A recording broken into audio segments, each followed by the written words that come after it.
The scene started with our protagonist in a room, where he was facing a Swordmaster. The scene was being observed by the trainees who were standing outside of the room. One of the trainees asked the others about the protagonist, and another claimed that he had come there to defeat everyone in the dojo. The trainee asked if he was a bad guy, to which the other one agreed. The trainee asked Alusha, who was also a trainee herself, what they were going to do. Alusha stated it was alright as the Swordmaster was there after all. The sword fight started between our protagonist and the master. He attacked our protagonist, from which he escaped through his extraordinary moves. The swordsmanship of the master couldn't be fathomed by the eyes of Alusha. The scene shifted to the kingdom of Leberus, a monarchical state said to be the home of notorious knights and adventurers. There was a strange rumor in that country that most of the great heroes who etched their names in history had that man considered as their master. In other words, he was also known as the Backwater Swordmaster. The next scene began in a village where an old caravan was linked with a white and a black horse. The driver of the caravan extended his thanks to the lady sitting in the caravan for maintaining her patience and further claimed that they were about to reach their destination.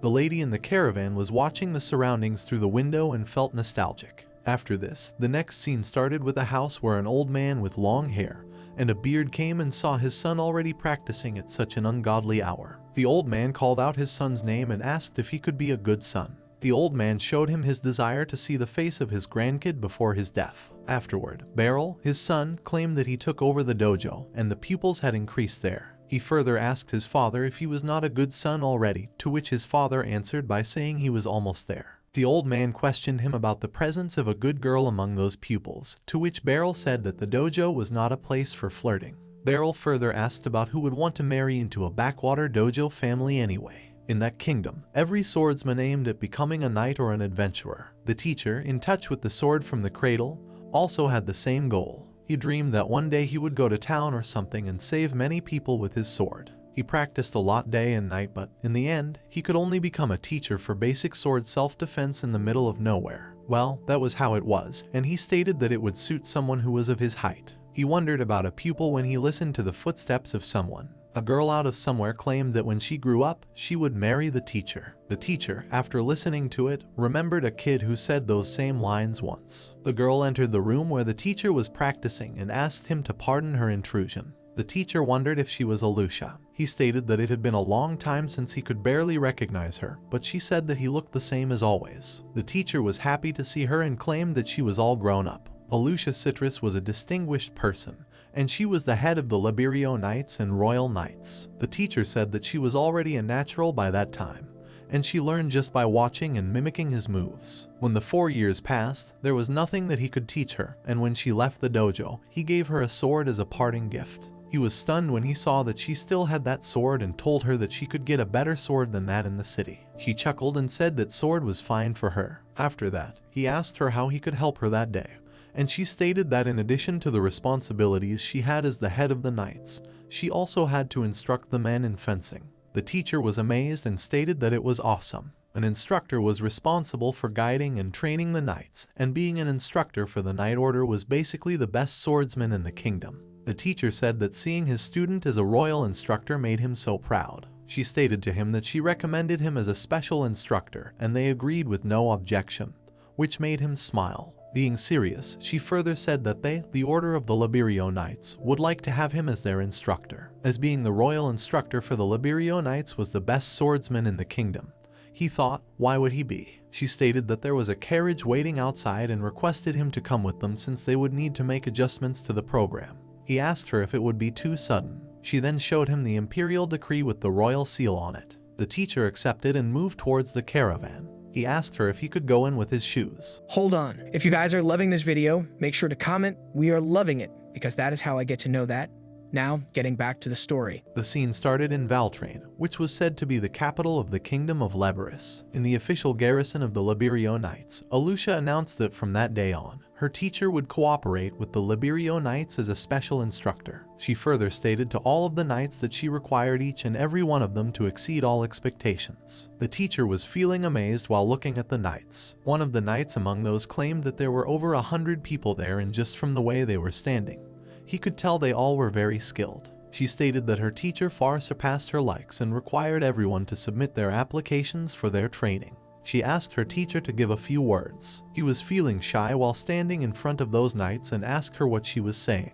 He further stated that, as introduced, he was a gardenant and he was just a middle-aged guy. He questioned her what he was going to do if she flattered him like that. Afterward, the teacher and Alusha came back into the caravan, and he asked her if a few times a month was alright. She agreed and said that he already had plenty of students under his belt, and it was enough that he paid them a visit from time to time. He said that he did not even think that those knights needed any instruction. The next scene shifted to the market. He saw his nearby areas and asked her if it looked like they were drawing a lot of attention. She asked him if that bothered him. He questioned her if she was used to it and said he guessed that the head of the royal knights walking around with some middle-aged guy like him would stand out. She giggled and whispered something while listening to him. He questioned her about what she just said. Suddenly, a young girl came from their backside and said that Her Eminence, the head of the royal knights, was shopping with a man. Alusha asked her what she wanted. The teacher wondered if that young lady was Alusha's acquaintance. She claimed that it was just pathetic. Suddenly, her sight went to the plate and wondered if that was from the Black Adventurer Guild.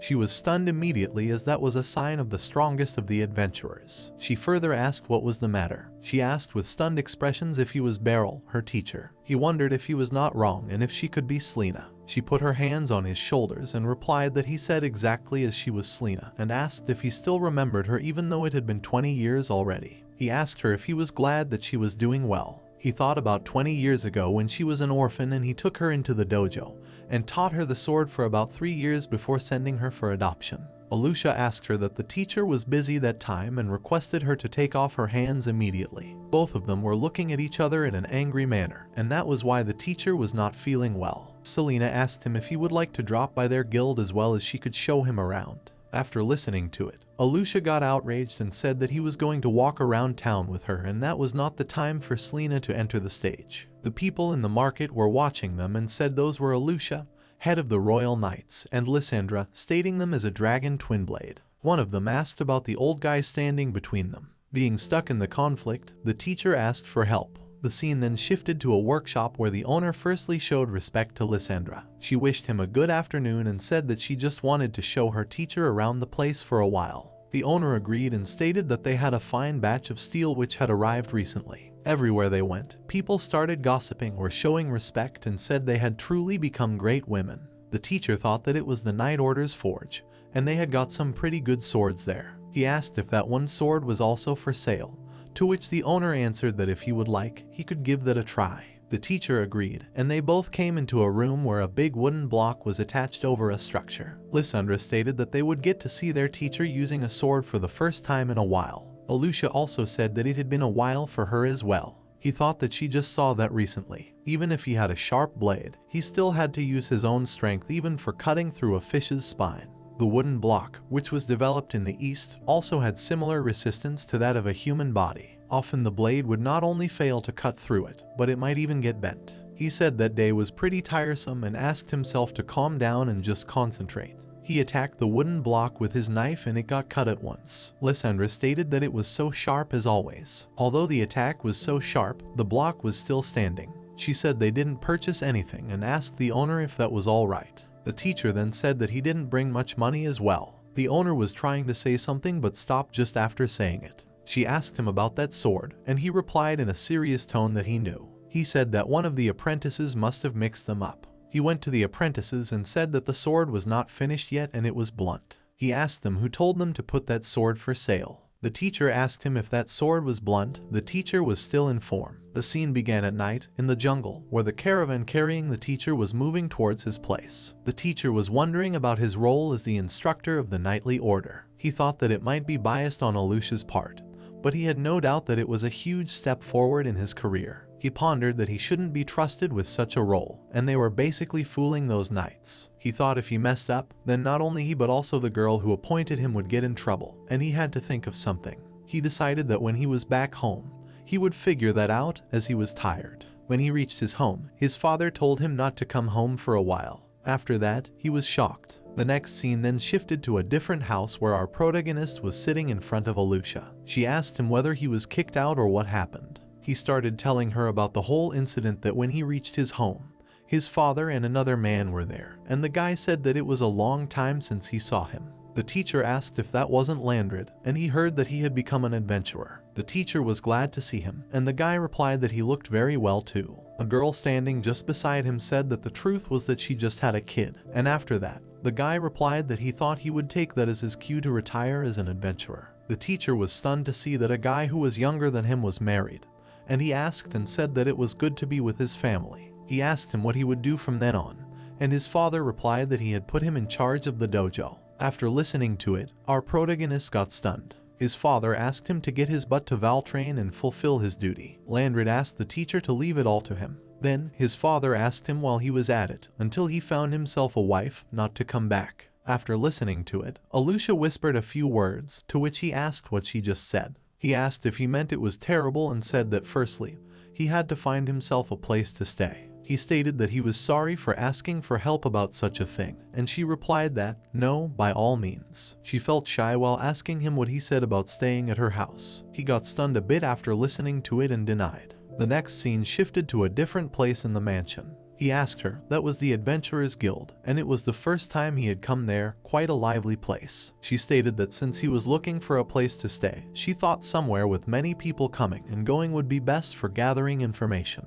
Suddenly, Selena came there and found him. She was feeling shy a little bit and asked him if he didn't go back home yesterday. He replied that some stuff happened and wanted her to help him if that was all right. She chuckled while showing the acceptance and said to him, yes, of course. She said she saw, so that was how it was, and asked him, in that case, she could show him a few cheap places, and he extended his thanks by saying that would help a lot. She questioned him about that place. It was near the guild, so it was very safe. Alusha came and told her to wait a second. She said that he would have to frequent the barracks from then on and therefore, a place closer to her house would be more convenient and practical. Lysandra asked her what and said if she was planning to bother him again. She replied to her that she should ask her the same.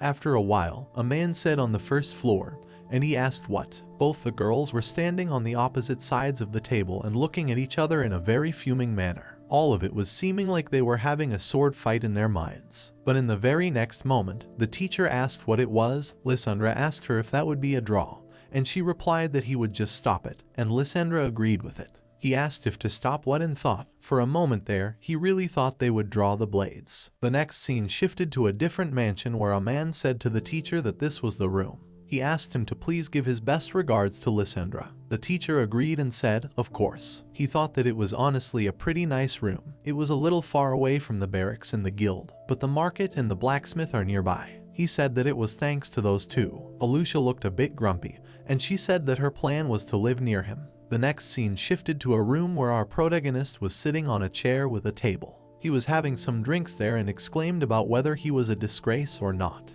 He wondered, the instructor's job and that place were all handed to him on a silver platter by his pupils. He said he was just some old man and what did Alusha expect of him? Later on, in the next scene, our protagonist and Alusha were walking on the way. She asked him if what was it that troubled him, and he replied that it was nothing and he was fine. Soon after, they reached a hall and she told him that it was the training hall for their knights. In that hall, a lot of knights were practicing. Some of them even were fighting with their swords. She asked him as he could see that. Basically everyone practiced their movements and stimulated combat there. He asked her if they wouldn't kill each other like that. She announced loudly to listen up and stated that they were advancing that day's schedule and from that day on, the protagonist would be their instructor. One of the knights said to another that he didn't mean to doubt their commander but asked if he taught her as a child and if there was anything to learn from that middle-aged guy.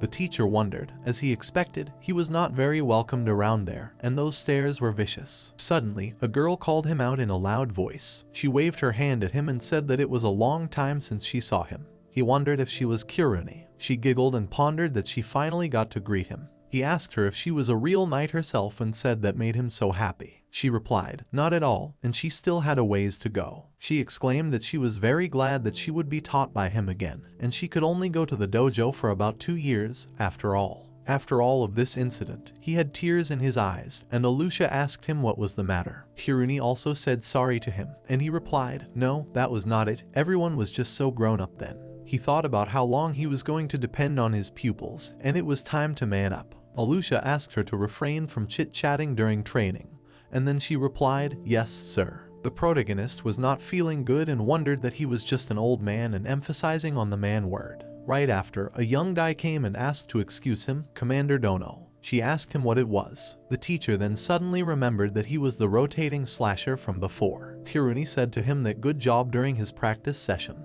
The guy gave his introduction in front of him that he was Hembrit's Drought and he had been entrusted as vice commander of that knightly order. The protagonist thought he saw, and Hembritz wondered if he was the one with the penetrating gaze from the day before that day. The guy was the very definition of bloodlust, and the Liberio were very proud of their knightly order, and as such, in order to instruct them, an adequate level of expertise is required. The guy asked how much of what Commander Dono had told them upon recommending them was true. He asked the teacher in a serious voice that he would like to ask for a match, and that made our protagonist very surprised. The scene started in a situation where our protagonist was standing in front of a guy who was giving him a sword to fight with. The Liberio Knights were said to be the most prestigious order in the kingdom. Those knights were selected from the best and brightest from around the kingdom and put through continuous strict training. A single Liberio knight was said to have the strength of 10 knights from other countries. The teacher wondered that Vice Commander Hemi Blitz, without a doubt, was one of the finest knights in the kingdom. He further thought that a match right away wasn't a good idea, and if he refused there, he would only further doubt him. On the other hand, if he didn't meet their expectations, they would surely kick him out immediately. He pondered that it would be best if Alexia were to stop that. She giggled and stated that it was a great opportunity for letting the rest of the knights see his prowess. The next scene began in a big courtyard where the protagonist and the vice commander were standing in front of each other,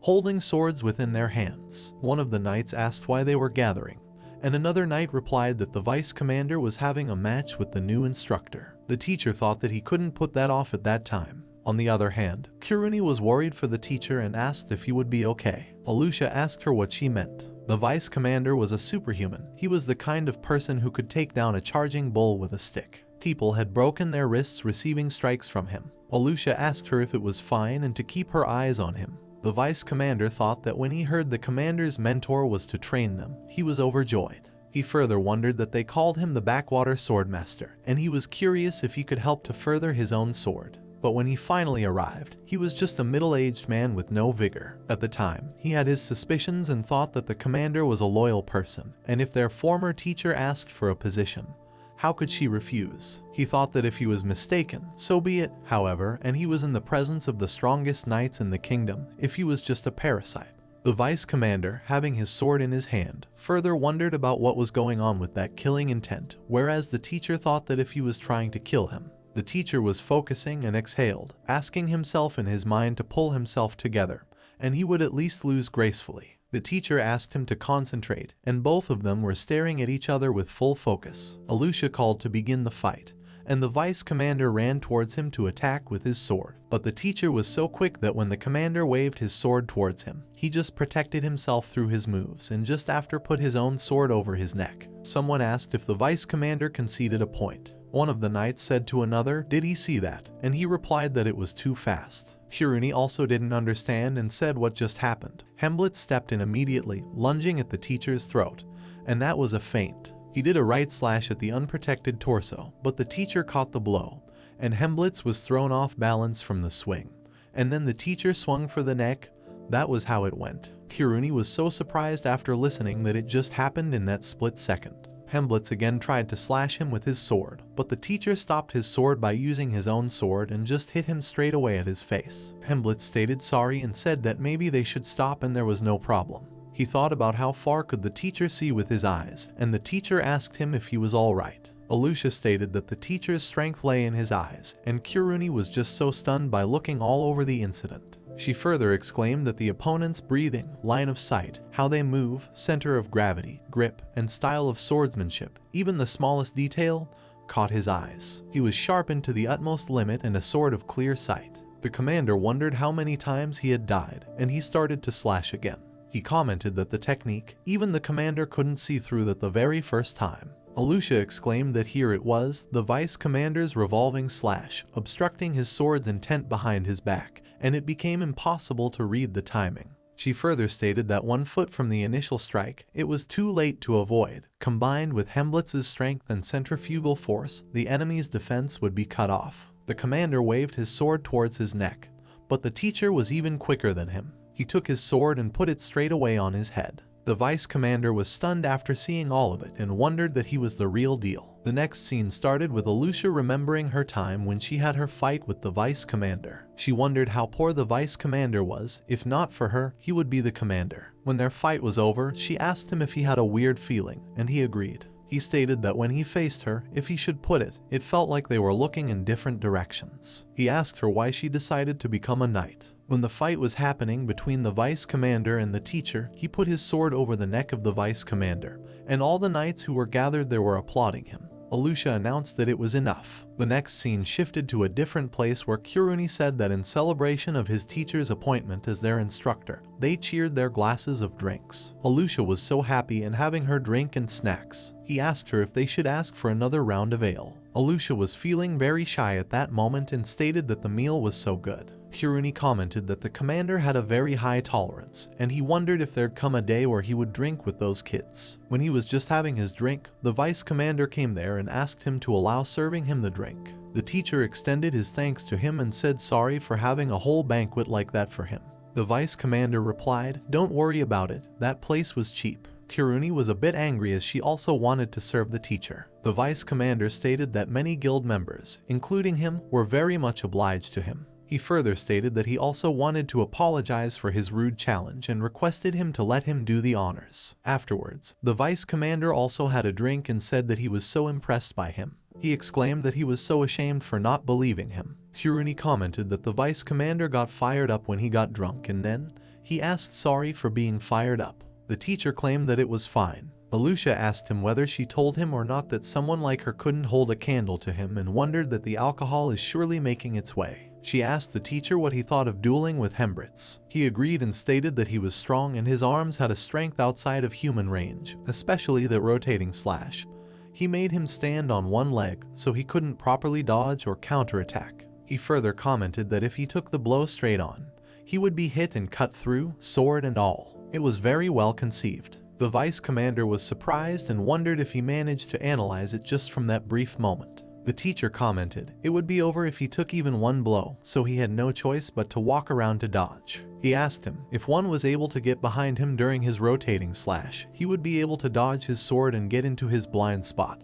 And so, he had to come up with something for when he missed it. The vice commander bowed down in front of him, and someone asked whether or not he drank too much. The vice commander stated that he was needed by the knightly order, and he replied he asked for continued guidance from that time onwards. The vice commander was inspired by him and commented that even the strongest knights were young and insecure about the path ahead of them, and he shouldn't have been saying things like that. He replied that he did too and hoped they could work together. The vice commander stated that it felt like a dream to see the backwater Swordmaster in front of his eyes, and listening to this statement made him speechless. He asked further what that was, and Kuruni commented that the commander was eating her skewer. He commented to her that it was dirty, and she replied that was not it, and she was already going to order seconds. The next scene shifted to night where Alusha was sitting on the bench in the open sky. She wondered if she ended up drinking like usual in front of her teacher, and he probably thought that she was vulgar. She further pondered that maybe she would let her guard down since her plans were going well. She remembered the saying of her teacher to the vice commander that if one is able to get behind him during his rotating slash. She wondered.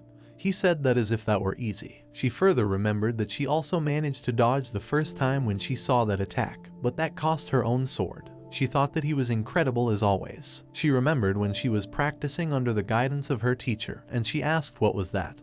And he replied that it was a sword, as a parting gift, and he gave them to kids who were able to master all his techniques. She got stunned that time when she came to know that there was nothing more that he could teach her, and she said to him that he was still in a completely different league from her, and she couldn't agree. And then, he replied that she was overrating him. He further commented that she was a natural, and he thought that she was too high caliber to be stuck in that dojo in the boonies. She doubted his sayings and asked him if that was. He asked her whether even more so for her, or wasn't that. He further asked her why she thought so little of herself. She remembered that day, her plan, her life's goal was decided. There, near the railing of the mansion, people were standing and one of them commented that it looked like that year's crop of candidates was plentiful. The other one agreed, saying that the bar was set very high that year. He further asked if that was the woman who got first place in the written exam, and she was so young that she couldn't even drink alcohol at that age. She remembered when she first entered the knightly order. The first candidates would duel between themselves, and then the ones who got selected would duel with their instructors. They could choose the weapon from the provided practice weapons. When the fight started, she attacked her opponent straight away and said that the moves of her opponent were too slow. All the candidates, even the instructors from the order themselves, were shocked by her moves. She had tears in her eyes and said that no one could even be compared to her teacher. She remembered when the official said to her that after setting a remarkable success record in the entrance exam and establishing herself as a successful knight right after entering the order, she became the youngest commander ever appointed.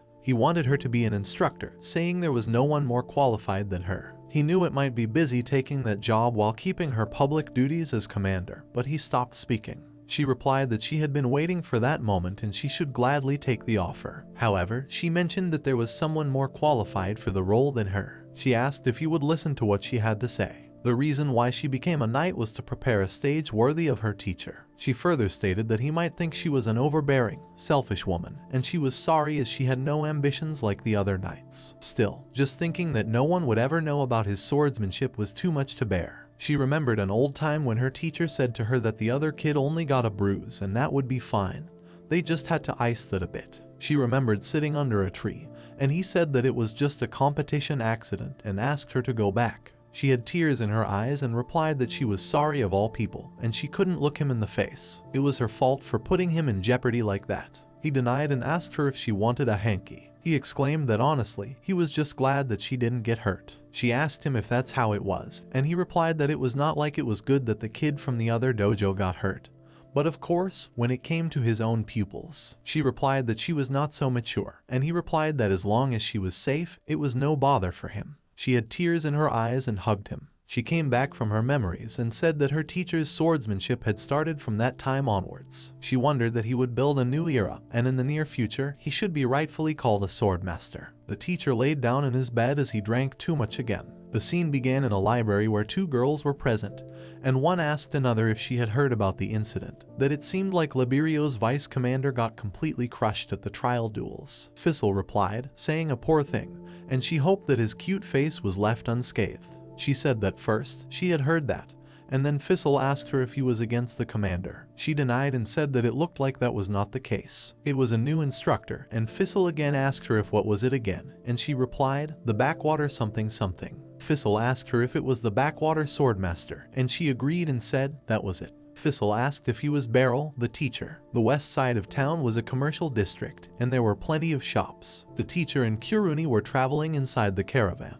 She stated that there were many pedestrians, so it was common for fights to break out, and they have knights patrolling around the clock. He asked if that was really alright having him tag along. Kiruni replied to leave it all to her. After the training conducted that day, the teacher asked the trainees if they should call it a day, and after a while, Kiruni asked him if he had gotten used to the city yet, and he replied that he guessed so, but he hadn't gone anywhere other than here. She further stated that they were getting the privilege of his presence there every day after all. The vice commander asked him if there were many famous spots in Valtrain if he knew, and he replied by saying that he was right.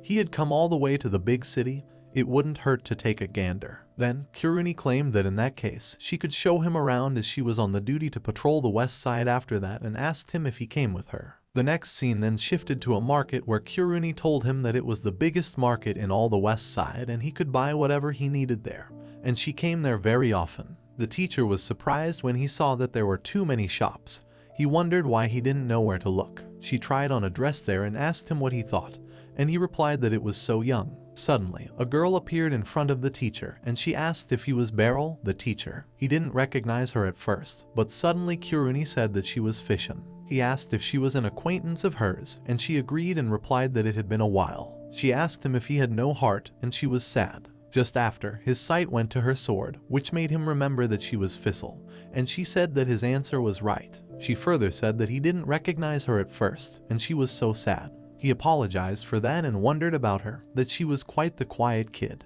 and she rarely spoke to other children. He often saw her practicing her swings in a corner of the dojo by herself. After mastering all of his sword teachings and receiving a farewell sword, she only said that she had something to do next, and then she left the dojo. Kiruni said that they were going sightseeing from there, and how about her? She replied that she would go with her. It had been a while since she had been with her and the teacher. She further asked if what about the patrolling duty, and what was she doing in that city. She replied that once she heard the answer, she wanted her to be surprised. Kiruni stated that she was awesome and asked him if he knew that she was the ace of the magic division. He was surprised and asked again about the magic division and further questioned if she could use magic. She agreed and stated that she gave her all very commendable. The Magic Division was an organization composed wholly of mages, a rare occupation in that world. Along with Liberio Knights, it constituted the kingdom's mechanism of power. He wondered if she would pursue the blade for sure, but it looked like he taught another amazing kid. Fissel showed them a ring and stated that it was a magic equipment and accessories imbued with magic. She said that, for instance, that was a candlestick ring and that gave off a small flame. He asked if it was interesting, and he kind of wanted one that time. Kiruni was also staring at a necklace and said that the necklace was glowing. She then took an earring and said that earring was cursed. Kiruni got stunned when she got to know about it, and the shopkeeper asked her if she found one. She further stated that she hadn't caught one in a while. She exclaimed that she would get it so she could deal with it, and the owner replied to just take it and didn't have to do anything. He asked if it was cursed and if it was alright for her to carry it around. She replied that it was fine as long as she didn't wear it,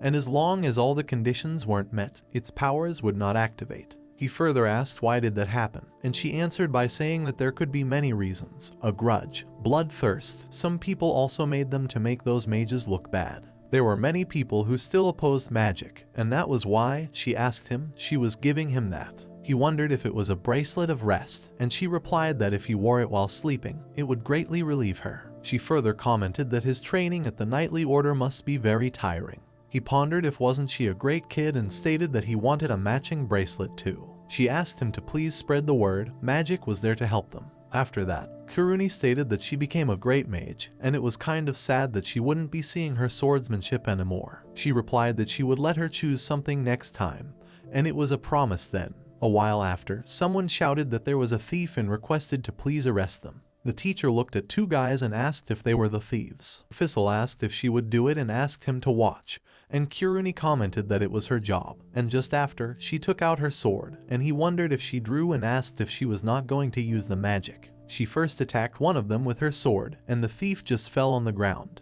The teacher thought that her thrust went flying, and Kiruni was surprised and commented that, so it was Fissel's magic. Someone shouted that the other thief ran to the alley. She commented that it was fine, and she ran after him and just hit him straight away from his backside.